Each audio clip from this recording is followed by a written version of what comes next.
Tariffs on Chinese trade place a burden on companies in southern Arizona. We're going to have to decide about raising prices. Another ripple effect from China makes waves in Arizona's recycling programs. That caused the global recycling market to just plummet, unfortunately. And the race for mayor of Tucson takes shape. We've got a pretty good primary shaping up on the Democratic side, and we have no Republicans. Hello and welcome to Arizona 360. I'm Lorraine Rivera. Thank you for joining us. This week we're taking a deeper look at tariffs levied on products making their way to and from the U.S.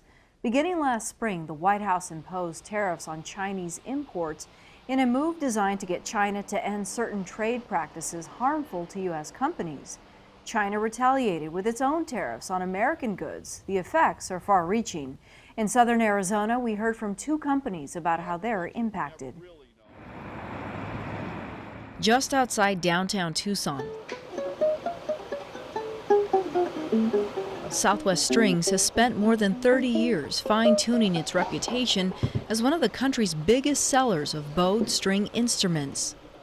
About half of our business is schools, about 95% of our business is within the United States.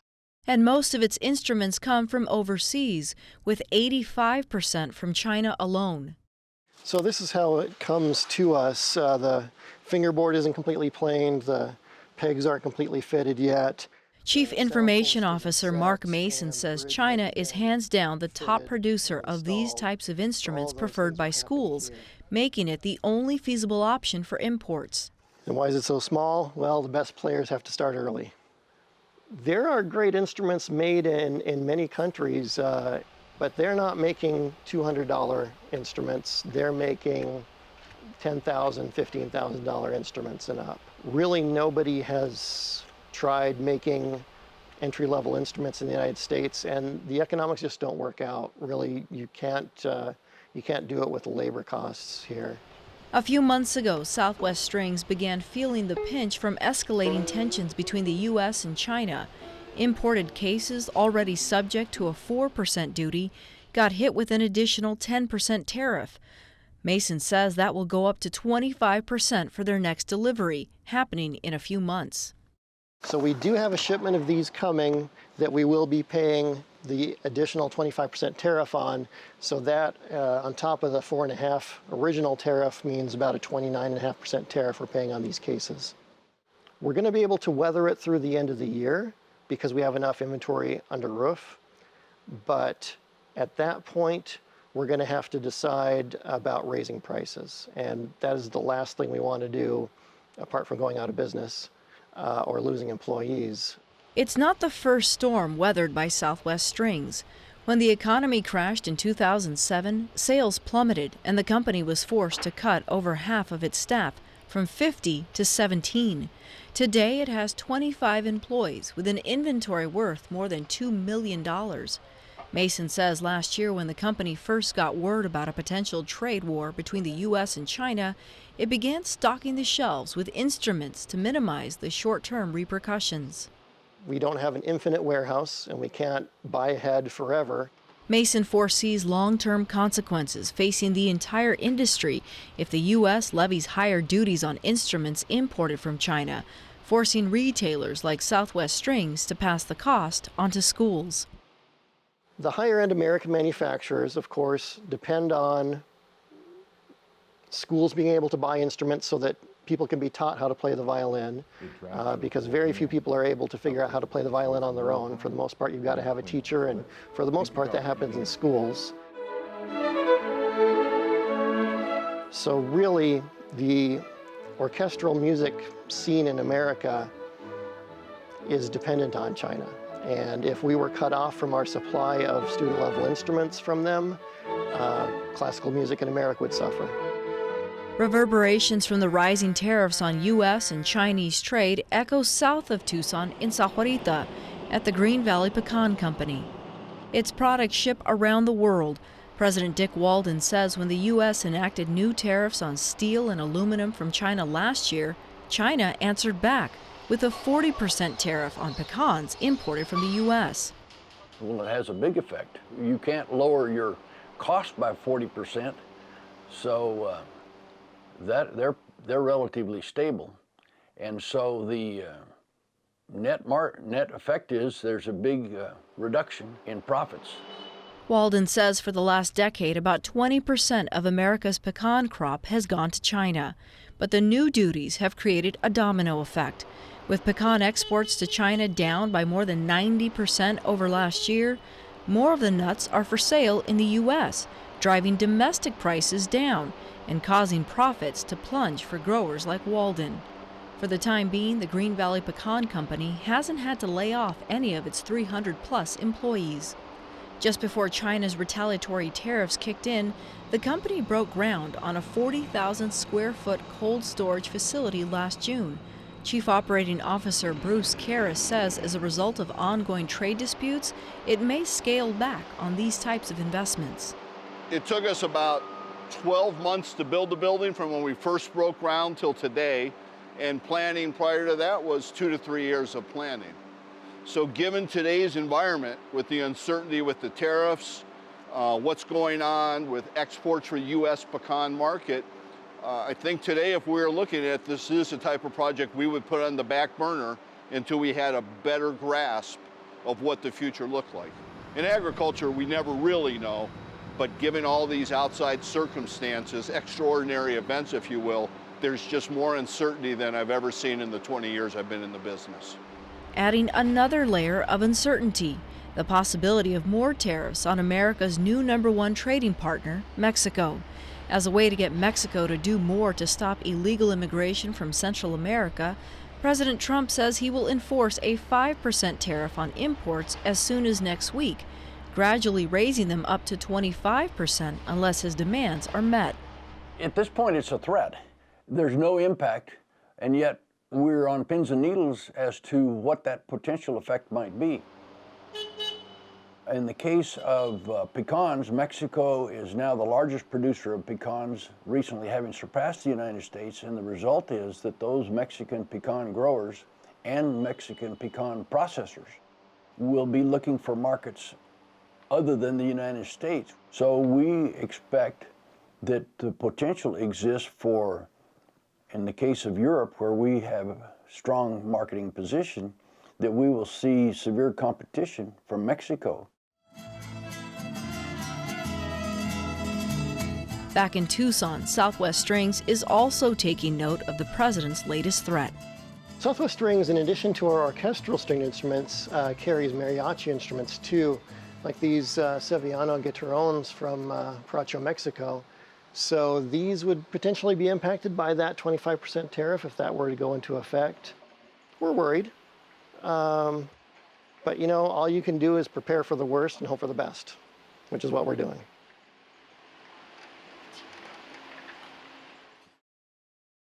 For a better sense of how the rest of the state is impacted by new tariffs, we turn to Garrick Taylor of the Arizona Chamber of Commerce joining us from Phoenix. Thanks for being here, Garrick. Thanks for having me. Garrick, let's begin with what are some of the industries most affected by this?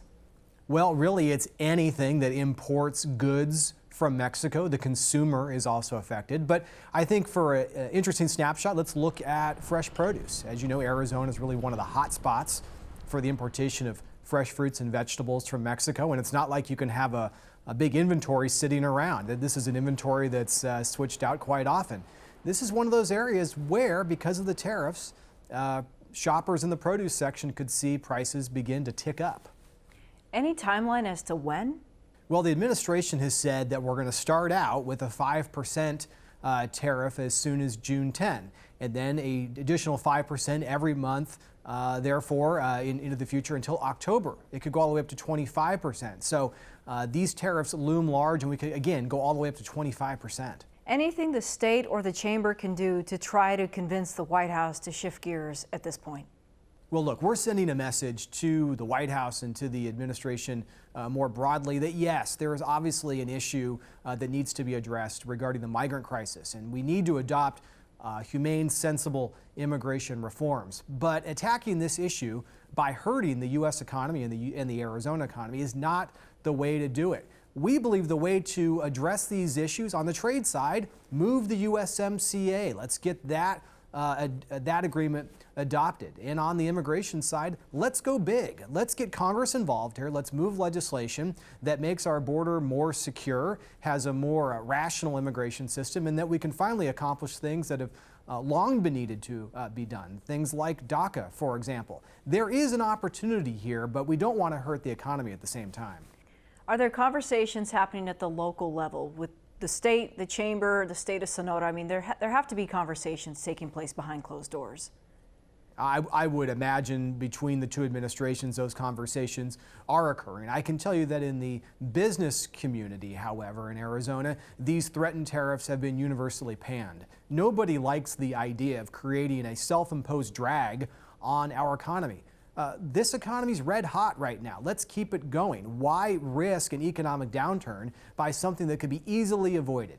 Again, we're not saying that there's not a very real issue to be addressed here under immigration. There is. But by instituting new tariffs, that doesn't solve the immigration problem, and it makes an economic problem even worse. Okay, Garrick Taylor joining us from Phoenix for the Arizona Chamber of Commerce. Thank you so much. Thank you. As we mentioned, tariffs are part of a strategy from the Trump administration to get a better trade deal with China and curb illegal immigration at the southern border. As for its effectiveness and the consequences it carries, we got insight from University of Arizona economist George Hammond. It appears that the U.S.-Mexico-Canada agreement may be in a holding pattern. Could that also be said for investors on both sides of the border, distributors as well? I think so. I think everybody is waiting to see what happens with the current round of tariffs. Will they move forward? Will they not? Will they last long enough to have a really significant negative impact on trade and overall welfare? You know, as we impose these tariffs, it raises prices for consumers. That makes all of us worse off. Also raises prices on inputs into the U.S. production process because the supply chain is so integrated. And when that happens, that makes U.S. producers less competitive internationally. So indirectly, us imposing tariffs on Mexican imports makes our exports less competitive internationally, and that on its own will tend to reduce our export performance. And if Mexico and China raise their tariffs on U.S. goods, then that further impedes our competitiveness, and that affects our long-term growth. It makes us all a little poorer in the long run. The Arizona Chamber of Commerce recently released a figure. 6,000 jobs in the state of Arizona rely on this relationship with Mexico. What's likely to become of those should these tariffs continue as they've been threatened? Well, if the tariffs move forward, that will increase the cost for consumers in Arizona, and it will cost us jobs, and those jobs can become significant. So that would be individuals in Arizona that are out of work. It's not uncommon in many of our day-to-day to threaten or to say, if you don't do this, I'm going to do that. In the business world, does it happen more than we think, that perhaps it's just not played out the way many of us are privy to? Well, it certainly does happen. It's, in business, there are difficult negotiations that need to happen sometimes. What would be preferable is if we could keep trade on its own separate track, which has been the approach over the past 20 or 30 years or so. That the trade negotiations related to trade, and if we needed to have negotiations with other countries on topics like immigration or other topics, then those were handled on a separate track. Mixing the two together makes everything more difficult. What's likely to become of Mexico's economy, let's say immediately south of the border, should this continue as we expect it next week? Well, it has the potential to damage the Mexican economy. That means less production, less employment there. It could generate more immigration into the U.S. if our policies wind up making Mexico worse off. And that can actually make the immigration system, the immigration situation worse. Earlier this week, I spoke with the Tucson Metro Chamber, who indicated that there are some intellectual property issues with respect to China and some of the products that have been purchased here in the United States and perhaps re-engineered in China. Is that part of this? Absolutely. We do have legitimate concerns about the way China conducts trade. And those concerns should be pursued. The problem is that tariffs are not the right way to do that.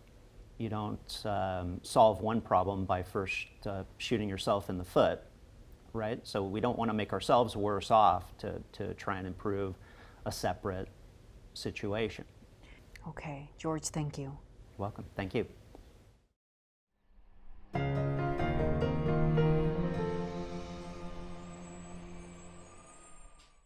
Another issue related to China, communities across the country are grappling with the future of recycling. In Sierra Vista, concerns over contamination and cost force city leaders to do away with curbside service. Starting next month, residents will have to bring their recyclables to drop-off sites.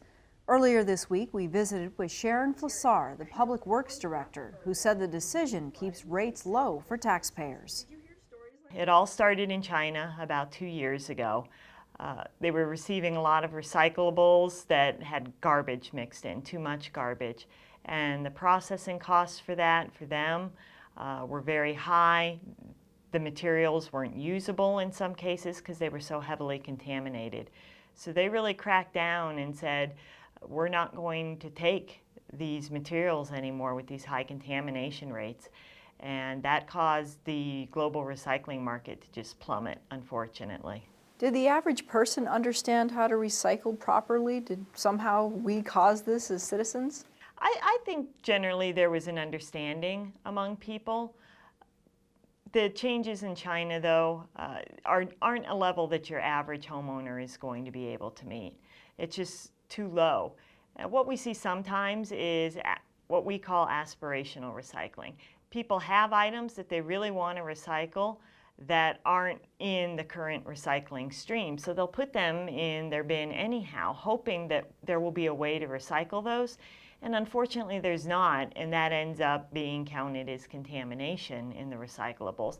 For mixed stream recycling, curbside recycling, 20 to 30% contamination in the bins is very common, communities nationwide. Some of that's the aspirational recycling. Some of that is just the recyclables not being clean enough. Greasy pizza boxes are a very common one. That grease actually ruins the cardboard, and that cardboard is no longer recyclable. What China did is they set a limit on the import of recyclables at 0.5% contamination. So you're taking stuff coming out of the blue bins that's at 20 to 30%, and you're trying to sell it at market with no more than 0.5% contamination. It's very low, and in a lot of cases, it's impossible to meet. Across the city of about 45,000, residents place recyclables in more than 11,000 bins, and weekly refuse trucks like this one made curbside pickups. Then the service decreased to every other week. At City Hall, City Manager Chuck Patusek explained that recycling has its benefits for a community of this size. Recycling saves space at the landfill. Landfill space is very expensive, so obviously the less you put in there, the fewer times you need to expand landfill space and cells and those kind of things, and obviously those need to be constructed in a very sound environmental way. Along with that, the recycling markets were historically very good. We even got up to the point of making around $600,000 a year. So of course that's an offset that helps keep the costs of landfill tipping down to everybody as well. And Sierra Vista was recycling over 90% of the recyclables in Cochise County as well. So it was a very, very successful program. But it came at a cost. Though Sierra Vista is the largest city in Cochise County, it is very much in rural Arizona with a smaller population generating less waste. And we also have tremendous distances that need to be covered. So the transportation costs are very high, not only in terms of getting the refuse to the transfer station and packaging it, but then putting it on trucks and taking it up to Tucson and then taking it to the resellers there. So when the market crashed, then we stopped getting revenue. So did Sierra Vista, you made the initial investment, did it sort of pay itself off ever? Well, I don't think you ever really pay off recycling. I think there's always a cost associated with it. So I would never call recycling a money-making proposition. It's a good thing to do. It's the right thing to do. And if you save on landfill space and that kind of thing, it can make some good economic sense. Back at the maintenance center in Sierra Vista, Flassar says the challenges of keeping towns clean and environmentally conscious is a top priority across the state. Everyone is grappling with the same challenges right now on recycling. We are by no means unique. There's lots of communities that are trying to figure out the next steps, and it looks different depending on the community. What we've done here isn't going to be a one-size-fits-all approach. So Phoenix, talking with them, they're looking at surveying their residents, trying to figure out if there's any appetite for a price increase or if people want to continue recycling. And those are the kind of conversations they're having in their city. Tucson is also having those same conversations. So every community is looking at this and will have to find the solution that best fits them. And though the future of recycling is uncertain, the question of sustainability rises. The U.S. used to have recycling markets, but the bottom line is we couldn't compete with the Chinese markets at the time. They were offering better prices and they had lower labor costs to handle all those materials.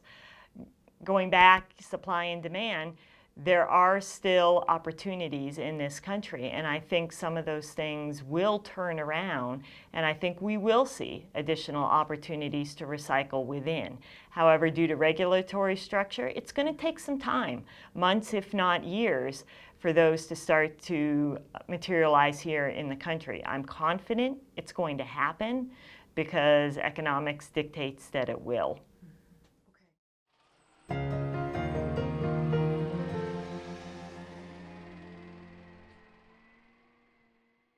The ballot is set in Tucson's primary election happening August 27th. Much of the focus is on the race for mayor, with 3 Democrats looking to represent the party in the general election this November. The Tucson Sentinel's Dylan Smith joined us to discuss the candidates. Dylan Smith from Tucson Sentinel, thanks for being here. Absolutely. How would you describe the field of candidates for this next mayoral race here in Tucson? Well, limited. In a way. I mean, we've got a pretty good primary shaping up on the Democratic side, and we have no Republicans running for mayor at all, or at least none who made the ballot, and nobody from the Libertarian Party, no Greens running. So it's really a 3-way race in that Democratic primary, and then already qualified to be on the November ballot is an independent candidate, Ed Ackerley. He gets to avoid running through a primary by running as an independent. And what do we make of that? Because he turned in quite a few names on the petition that he didn't have to, but he got them. Yeah, to run as an independent, to go for nomination by not going through a primary, you have to get quite a number of signatures at a minimum, way more than to get on a primary ballot and compete. And he got twice as many as he needed, so he demonstrated the kind of support to get moving in that way. We'll see if he raises the sort of money and gets the sort of traction in a campaign over the next several months to really give whomever emerges from that 3-way race in the Democratic primary a real run for their money. And there we've got Regina Romero, who's on the city council. She's leaving her seat, trying to seek that top post. Steve Farley, the former state legislator and Democratic gubernatorial candidate. And also in that race is developer Randy Dorman. So you've got people with slightly differing views on things. They certainly don't align on every issue, but they're all fairly standard, a little bit left of center Democrats. What are some of the big issues? Because it varies depending on who you ask. Well, certainly in Tucson, just as in Pima County overall, transportation is a big deal. And most specifically, the state of our roads, and trying to continue the process that we've begun of reinvesting in them, getting them fixed up. And Farley's long been a transportation advocate, more focused on mass transit. He was a big proponent of a project that didn't happen, which was running light rail all the way down the Broadway corridor. The voters rejected that a while back, but then of the streetcar and of buses. And some of the other candidates, especially Romero, are starting to kind of pick up on that and developing their own transportation ideas.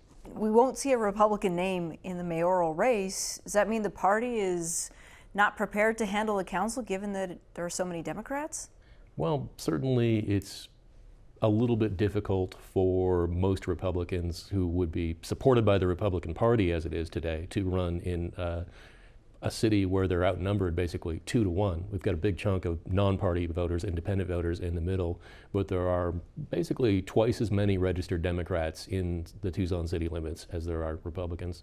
So just on a party line basis, it's a difficult race. We have seen in the past, Republicans run and win. Bob Walkup was a Republican mayor who was so popular that one time the Democrats didn't even run anyone against him, and that wasn't so long ago. So it's possible, it's just difficult, and you have to find the right candidate with the sort of broad appeal. And really that undercuts the Republican Party efforts to run for the council as well, to not have that standard bearer at the top. So we had elections in 2018, we'll have this one in 2019, there's another one coming in 2020. Dare I say voter fatigue playing into this at all?